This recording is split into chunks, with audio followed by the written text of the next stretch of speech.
ತುಳುನಾಡಿನ ಸಂಸ್ಕೃತಿಯಲ್ಲಿ ಮಹತ್ವವನ್ನು ಪಡೆದಿರುವುದು ಹುಲಿವೇಷ ಕುಣಿತ. ರಥೋತ್ಸವ ಸಂದರ್ಭದಲ್ಲಿ ತಾಯಿಯ ಮುಂದೆ ಹುಲಿವೇಷ ಕುಣಿತ ಒಂದು ಸಂಪ್ರದಾಯ. ಆದರೆ ಈ ಬಾರಿ ಕೋವಿಡ್ ಹಿನ್ನೆಲೆಯಲ್ಲಿ ಹುಲಿವೇಷ ಕುಣಿತಕ್ಕೆ ಜಿಲ್ಲಾಡಳಿತ ಅವಕಾಶ ಕೊಟ್ಟಿಲ್ಲ.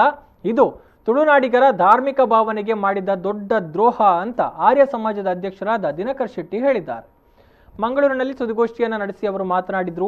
ಹುಲಿ ಕುಣಿತಕ್ಕೆ ಸಣ್ಣ ಮಟ್ಟದಲ್ಲಿ ಅವಕಾಶ ನೀಡಲು ಬೇಡಿಕೆ ಸಲ್ಲಿಸಲಾಗಿದೆ. ಕರಾವಳಿಯಲ್ಲಿ ಹುಲಿವೇಷ ಕೇವಲ ಬಣ್ಣಕ್ಕೆ ಸೀಮಿತವಾಗಿರೋದಿಲ್ಲ. ಅದು ತುಳುನಾಡಿನ ಪರಂಪರೆ, ಜನರ ನಾಡಿಮಿಡಿತ, ದೇವಿ ಆರಾಧನೆಯ ಸಂಪ್ರದಾಯ.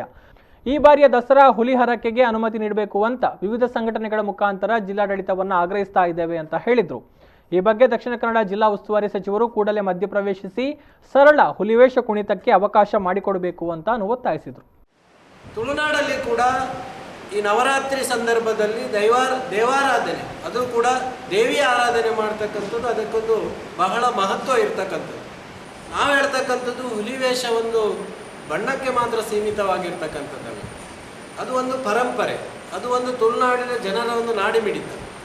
ದೇವರ ಆರಾಧನೆಗಳಿದೆ ಏನಿದೆ ಅದರದ್ದು ಒಂದು ಭಾಗ.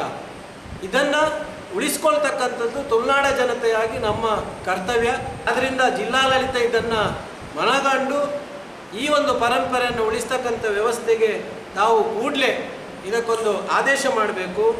ಮತ್ತು ದಕ್ಷಿಣ ಕನ್ನಡ ಜಿಲ್ಲಾ ಉಸ್ತುವಾರಿ ಸಚಿವರು, ಮುಜರಾಯಿ ಇಲಾಖೆಯ ಸಚಿವರು ಕೂಡ ಅವರು ಕೋಟ ಶ್ರೀನಿವಾಸ ಪೂಜಾರಿ ಅವರು, ನಿಮ್ಮಲ್ಲಿ ನಾವು ಇಷ್ಟೂ ಸಂಘಟನೆಯವರು ತುಳುನಾಡ ಜನತೆಯ ಪರವಾಗಿ ನಾವು ನಿಮಗೆ ಮನವಿ ಮಾಡಿಕೊಳ್ಳುವಂಥದ್ದು, ತಾವು ಕೂಡಲೇ ಇದಕ್ಕೆ ಮಧ್ಯಪ್ರವೇಶ ಮಾಡಬೇಕು.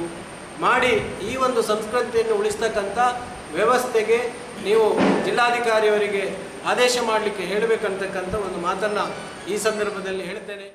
ಸುದ್ದಿಗೋಷ್ಠಿಯಲ್ಲಿ ಯೋಗೀಶ್ ಶೆಟ್ಟಿ ಜಪ್ಪು, ಆನಂದ ಶೆಟ್ಟಿ, ರಾಮಚಂದ್ರ ಬೈಕಂಪಾಡಿ, ನಾಗರಾಜ್ ಆಚಾರ್ಯ ಮತ್ತಿತರರು ಜೊತೆಗಿದ್ದರು.